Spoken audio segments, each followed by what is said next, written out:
Tearlab osmolarity testing capability and incorporating into our practice really catalyzed a total change in our perception of dry eye and how we manage dry eye. And a big part of that was getting our technicians, our optometrists, our physician's assistants engaged in the whole process.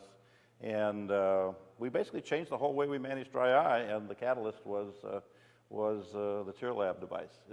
What's been your experience? Has it been something like that? Very similar. It actually was the instrument that opened this entire field within our practice that we now call our Dry Eye Center of Excellence. We are able to do a variety of different types of tests. We are able to help these patients who come in. The entire conversation of dry eye disease was not there 10 years ago or 15 years ago. So it has absolutely catapulted this entire area in our practice. I absolutely agree. And the key was empowering the staff to get the initial check-in person or the initial tech who's taking the history to ask the appropriate questions and then initiate the path. So they do the survey and they find out the patient has these complaints. They know to go ahead and do the osmolarity.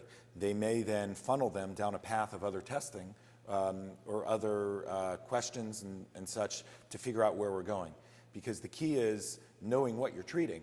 You can't just say, okay, this patient has mild symptoms, let's just throw tears. This patient has moderate symptoms, let's add Restasis, let's add plugs. You want to really know what's going on. You want to make the diagnosis. You want to be able to identify what the actual problems are. So now you might spend more time looking at the staining or looking at the breakup or doing a Schirmer or whatever test you're going to do. But the osmolarity triggers you right off the bat to know there's some sort of tear film surface problem. Yeah, and I would say, we do use this term dry eye center of excellence, which is perfectly appropriate. But what I found, and it all sort of was triggered by the Tearlab device when we got that, I don't know, 5 or 6 years ago, is that I actually prefer the term ocular surface disorders center of excellence, because this machine is as great as it's been at diagnosing dry eye and gauging severity and all of that, it's also helped me equally diagnose other ocular surface disorders when it's not dry eye in a symptomatic patient in whom we get this test. And again, if multiple tests, but if they're all normal, 290 in each eye, but this patient's very symptomatic, it could be an itch, it could be foreign body sensation, it could be any of the overlapping symptoms that are common to all of the ocular surface disorders. And then I go, wow, it's probably not dry eye in this case. What is it? And I take a good close look at the ocular surface, and I find mapped out fingerprint under the upper lid that sometimes is missed. Certainly my fellows and residents miss that all the time. Or conjunctival chalasis, or allergy, or a whole host of things, eyelid lagophthalmos, nocturnal lagophthalmos, all of these things, and I can hone in on that diagnosis, and again, equally help my patients by treating that, as opposed to just dry eyes. And now a lot of times also it's comorbid.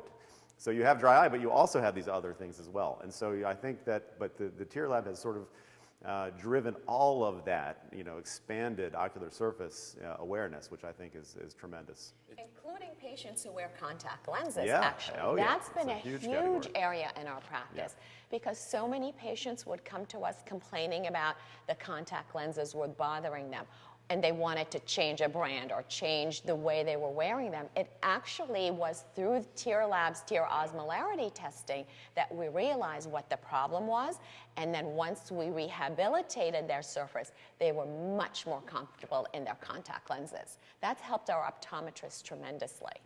And it can force you to look for other things, as you mentioned. How many times have we flipped the lids in these patients and found a surprise how easily it everted, and you find out, okay, they have floppy lids, and you start asking them, and they say, yeah, I'm a heavy snorer, I've never been diagnosed with sleep apnea, and you can send them off for to their primary care doctor for a sleep study, and you realize that may be an underlying problem. Or you see, all the giant papillae under their lid, and maybe they're having allergic problems that you wouldn't have detected. It just makes you look for things when you can't explain the answer. So it's made us better clinicians, I think, and the ophthalmologist is still in the middle of this. It's another nice, very useful data point that is helping us make a plan and an appropriate diagnosis. But then we found also in our practice that, well, now we're making this diagnosis more frequently. We're making an appropriate diagnosis more frequently. We're able to direct our therapy more accurately? How are we going to treat anti-inflammatories versus omega-3s versus punctal plugs versus when are we going to do things?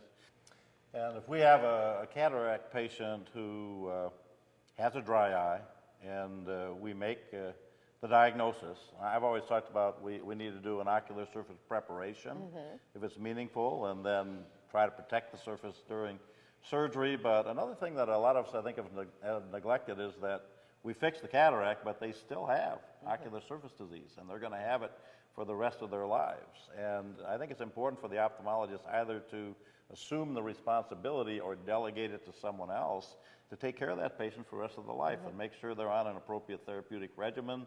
And sometimes in our practice, we have now 2 going on 3 optometrists that just work full-time. All they do is dry eye.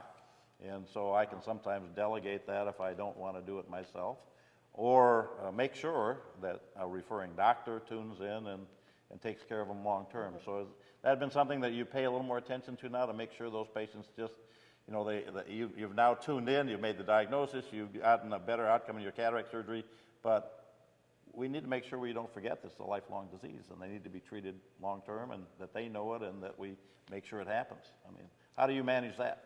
You know, many of these patients are subclinical when they present for the cataract evaluation. So that's where osmolarity is so useful. You may pick up somebody who's not really symptomatic, but they're 330 on their test, and you can, you know, start treating then. You can explain it to them then, because you're going to push them over the edge with the surgery. And although they're asymptomatic pre-op, they may not be asymptomatic post-op. The other thing that's really important to add on to what you said, in that initial evaluation, I take an extensive amount of time to get them cleaned up, and I do multiple readings, manual K readings, topography readings, IOL master readings. I want to make sure everything correlates and that they all look clean. If they have a problem with this testing, I may bring them back multiple times. And it takes quite a bit of counseling to tell the patient, I'm not going to do your surgery. We may have to wait weeks or months until we get your surface cleaned up. And I want to give you the best lens possible and the best result possible. And they seem to understand it, particularly when you have a concrete, objective piece of information that shows them that they have a problem. And you really need to take that time to counsel them and get them cleaned up before you jump into surgery, or they won't have a good result. I do exactly what Ken does too. I talk to my patients, and at times it does take 2-3 months out, not often, but at times, to bring these patients to the level where I can trust the data preoperatively to get them a good result. Patients initially don't like hearing that because they were all emotionally set to have their cataract surgery, but they really truly appreciate that you're doing everything possible to give them the best surgical outcome. And the word I use with my patients is forever. You have dry eye disease, I always say forever, because that kind of gets it across to them that they're never going to get rid of it. We can't cure it, but we can always keep you, what I say, on track so that your eyes feel good and you feel good.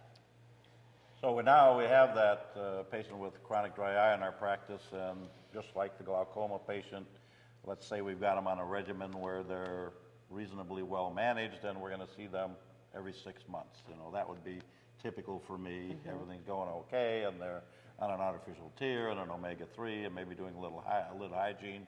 Maybe they're on Restasis, but they're kind of stable and everything is okay. But still, I'm bringing them back every 6 months. They may decompensate in Minnesota in the winter, like they do in New York. But when they're coming back for that routine maintenance, just like if you were doing glaucoma, you'd be doing a pressure every time, and maybe a OCT of the nerve one time and a field the next.